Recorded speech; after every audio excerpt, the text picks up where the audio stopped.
Hello everybody, back here again for another vlog a day. Today is Tuesday the 16th and today was a lovely, beautiful day to be alive. Got this morning, fairly decent time frame. Well, earlier than I wanted to, but it kind of is what it is. So got up and around, went and got the dog out, jumped in the hot tub with my banana and my bottle of water and got my soak on. Wife got up and she headed off to work. So everything went pretty smooth for her. She headed in a little bit earlier than she kind of does. She wanted to get some stuff done before people start showing up and starting the fires that she has to put out kind of scenario. So went ahead from there, got back out, got the dog fed and all that good fun stuff. And then from there, just chilling around. Had a dog getting dropped off 9-10 a.m. So I reached out to them like, hey, whenever you want to drop off, it's good to go. Had thought about running over to the beach this morning and checking out kind of like almost, maybe not exactly a sunrise, but early sunrise as soon as the beach playa opens up. Because at the National Seashore area, you only get in after a certain time in the morning. So, but I didn't have the time frame. Like, well, it's like a 45-minute drive over there, and then having the beach to get back, I had to be here by like 9-10 at the latest to have a dog get dropped off. It became pretty obvious I wasn't gonna really have any enjoyable time at the beach per se. So skip that, said hell with it. And then basically got a couple of things done. Feeling a little hungry, so I actually made myself some food, which I rarely ever eat early.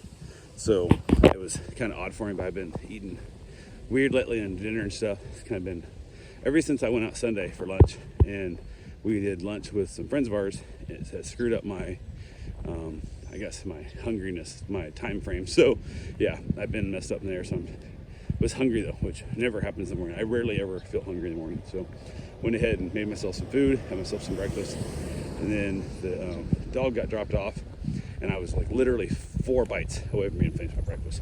And the dog here, which is all fine. I just checked up on top of the counter so the dogs can't get to it. Put the other dog up, got the new dog in, and she's here all the time. She's a great dog, super easy to deal with, and she wanted to go outside and chase lizards and pee on stuff because that is her number one goal. So got her outside real quick, chatted with the owner, which is going to be in, I think, Ireland. I think we're down somewhere, but she's like, I'll be able to check messages when I hit Wi-Fi, but won't actually have cell service the whole time there. So I'm like, it's all good. I got the dog, it's fine. So we chatted back and forth there. She headed out, and then went out with the dog a little bit, brought her in, let the other dog out. So we kind of rotated them a couple times, and everything was good. Turned on a little robot vacuum and whatnot.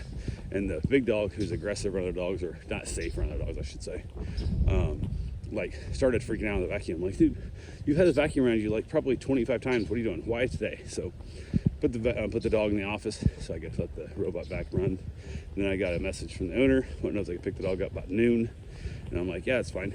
And I thought they were picking up tomorrow, which originally were, but they updated me telling me it might be today, but they wanted it on the schedule for tomorrow just in case. So it's like, yeah, no big deal, all good. Give me a heads up when you're close. So they went ahead and texted when they turned onto my street, and I was trying to text them back even the first time, and I couldn't. It kept saying it was messed up. The text wouldn't go through and stuff. So I had to call her and actually speak to her on the phone. And then when she texted, she's on my street.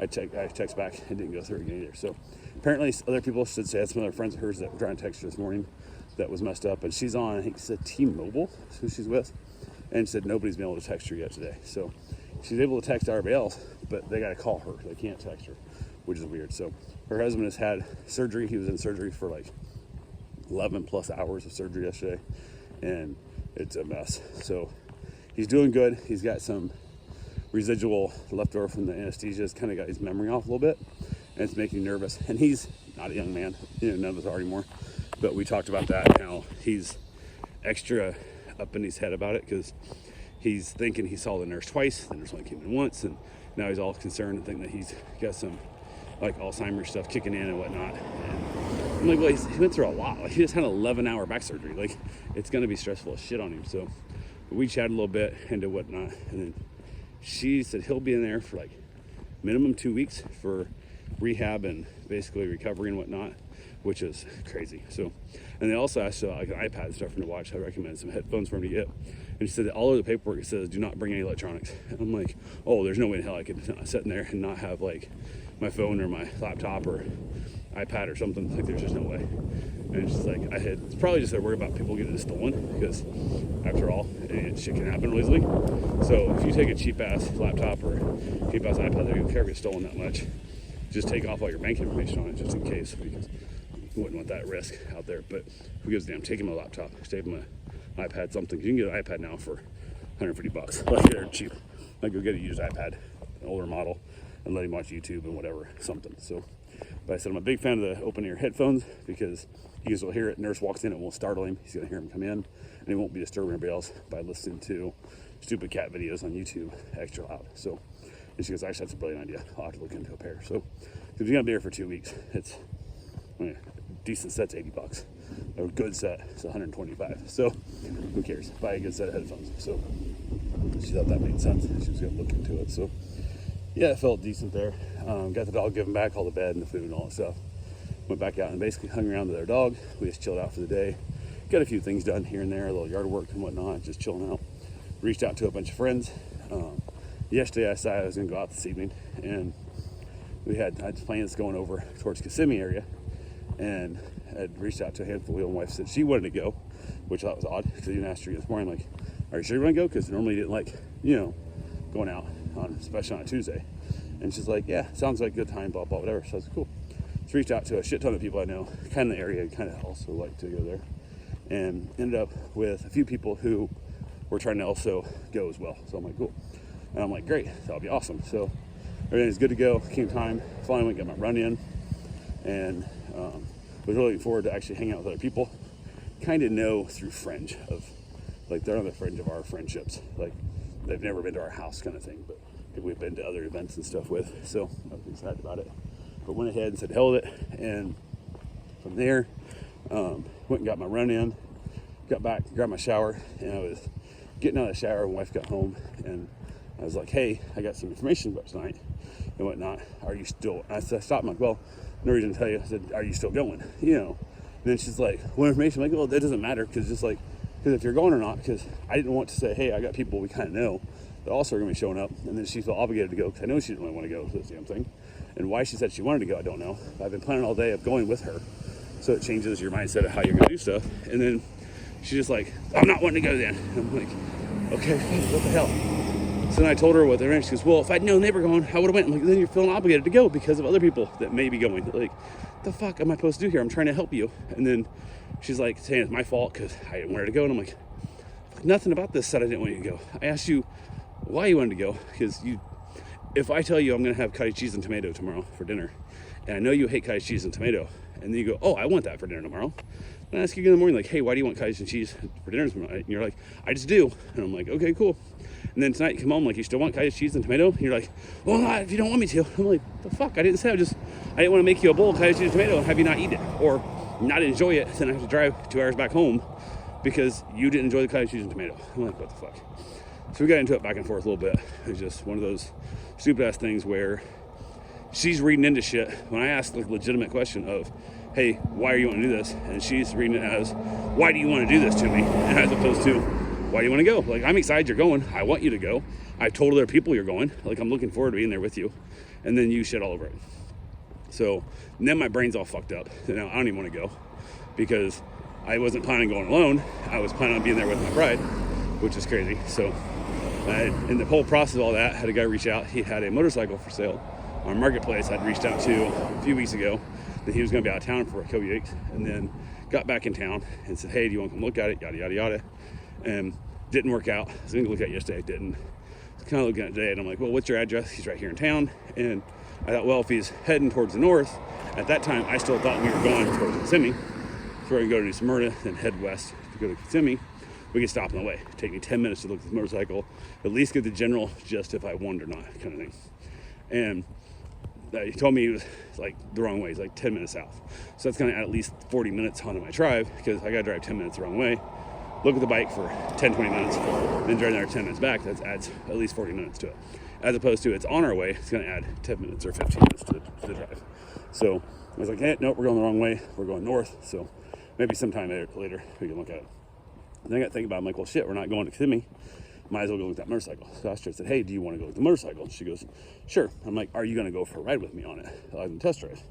And she goes, well, I don't know. I don't think so. I'm like, okay, I'm only buying this bike because you said you want a bigger bike to ride on with me because you don't feel comfortable in my KTM. So why would you not go on the test ride with me? Because I'm going to spend a whole bunch of money for a bike that you may not like to ride either. So this, the only reason I'm buying this bike is for you to ride on the back with me.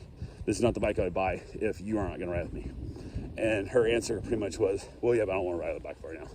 I'm like, then why the fuck are you going? She goes, well, I can at least look at it and tell you if I like it. I'm like, I can show you a picture and tell you if you like it or not. What the fuck are you doing here? So we jumped in her car, threw the top down, headed out, and made it like halfway there and it started raining, which was just that drizzle, like light and looked like it was going to go away. Where if it had been my car, if we still had the vet top down, top would have stayed down. Like I would have just drove, got a little down. She gets freaked out when she sees anything goes to do with rain. So I put top up. So we put top up, roll into the person's house, and get there, get the bike started up, and find out it's been setting for like 2 years. It's been started every once in a while and ridden once in 2 years, which immediately is a giant red flag for me. Like that deducts a lot of money right there, because a bike that sits around is super ass annoying, and you get it fired up and it has a bit of an odd smell to it, which I think is just cleaning supplies. They've been wiping the bike down all the time, and all the armor all shit on the motor and stuff, and the exhaust is smelling a little bit, which I'm like, okay, whatever. So I take it for a ride, and it's got all the stupid shit on it. It's got Bluetooth radios, and it's got your speakers, and it's got a bunch of fucking lights all over the frame and shit. So he goes, tire's a little bit low, but should be fine, so don't go very far. I'm like, what the fuck are you doing here? Like, why didn't you tell me? You knew the tire was low. When I told you I was heading down, I have a portable air pump I could have brought with me, and I could have pumped the thing up. But so I got to take off, and literally coming out of his driveway, like, I can't hardly drive it. I'm like, what the fuck? I'm like, this bike is way too low on tires. Like, it's awful. So I immediately, my gut says, this bike's a giant piece of shit, not realizing how low that tire was. I thought the bike was, instead of 36 PSI, I thought it was like 25 or so. Nope, it's 4 PSI on the front tire. So I realized it's like, I kind of look over as I'm taking off, and I'm like, the tire's squishy, like it's rolling. I'm like, God damn, I'm gonna blow a bead here. So I go down, make a U-turn in one of the driveways, and I can't U-turn on the road. Like, I literally, full-size road, like right here, I could not make the U-turn. I had to stop and back up, pull forward and back up, push it back, and pull forward. I did like a 3-point turn this damn bike around. And between the two driveways was way more space than I ever need to turn a bike around. Like, this is ridiculous. So get back, I'm like, yeah, dude, I can't ride this thing. This thing's fucking, like, this is the death trap. Like, this front tire is like flat. This thing is just low. But crashed around. He goes, well, I don't have the right air compressor, Chuck, or blah, blah. Nope, he has a 12-volt compressor. He was just too lazy to push it out, so he plugged it into their car to charge it, to plug it up. So I had to push the bike over to his car, get it plugged in, got tire pumped up. Back tire was at 12 PSI, front tire was at 4. So we went and took it for a little ride, and it smells like old shitty gas, but it's 2+-year-old gas in that tank of gas. And so give it gas, and it kind of bucks and chugs, which I think a lot of it is old gas, but I don't know. He's wanting top dollars. He thinks his bike's worth a shit ton of money because he had all these lights to it, and he thinks he's getting money back. I'm like, nope. So I told him, I said, I really don't even want to make you an offer. Like, this bike has enough problems, enough concerns that I may be buying a pig in a poke here, you know. And he's like, oh, it's got super low miles. But like I said, it's been setting for 2 years. He's done it for 4 and put less than 1,000 miles on it in 4 years. And 15 of those miles was the last 2. So he didn't ride it the first 2 years he had it. So, I mean, 1,000 miles is 1 day trip. Like, that's literally, he could have rode it 1 day and just, really, fuckhead? God damn, old lady. There's that yellow Mustang went by. The cars in front of me had swerved, that went around me, fine. And the yellow Mustang, like, stayed right on the edge of the grass, almost hitting me. When you saw the car in front of you swerve around me to give me space, and then you almost ran me over. Fucking old people suck. So anyway, so I was like, talk to the guy, I'm like, I'm gonna make you an offer, and I hope you say no, like, whatever. So I told him what I'd give. He come back at like, I don't know, $1,000 more than that. I'm like, not even a chance. Like, I wanted you to say no at this price. There's no chance in hell I'm going there. So then he went and got his wife, because his wife had him tell him to make a decision, blah, blah, whatever. And it's not like they're like broke. They got a payment on it. They're just wanting the money for his little Mustang project or whatever. So not my concern. And there's other bikes very similar to this without all the extra bullshit lights and shit, and a trunk on the back, by the way, that doesn't have a key. So it's a big ass trunk in the back of the bike that I had to basically throw away because nobody makes keys for these. And because I had that problem, my old one, when the key messed up, I couldn't find a new lock because the lock messed up on it. So I had to buy a whole new trunk for my bike because nobody makes a key set up for it. So yeah. So I'm throwing the trunk away. So he's trying to get all this money out. I'm like, no, I'm good. Like, please don't call me if you take this off. He goes, well, we'll let you know in a couple days. I'm like, I don't care. Like, I really don't want it. So we get back in the car. We head home, get the house, chill a little bit. and she's still grumpy about whether or not she can go. I'm like trying to ask, like, why do you want to go, and then why did you change your mind? Like, can you articulate what went through your head, all this stuff? And then she never really could give me a good answer of what it was. She wanted to go, and then she chickened out, and I still don't fucking know. But this is what it is. So I grabbed myself a cigar and went outside with the dog, and we chilled out in the evening. Just me and her. She chased lizards, and I basically watched some YouTube and had a cigar. Headed back in. We watched an episode of Frasier and wrapping up and called it that night. So that's all I got for right now. We'll talk to you guys tomorrow. Have yourself a safe, wonderful day. Thanks for watching.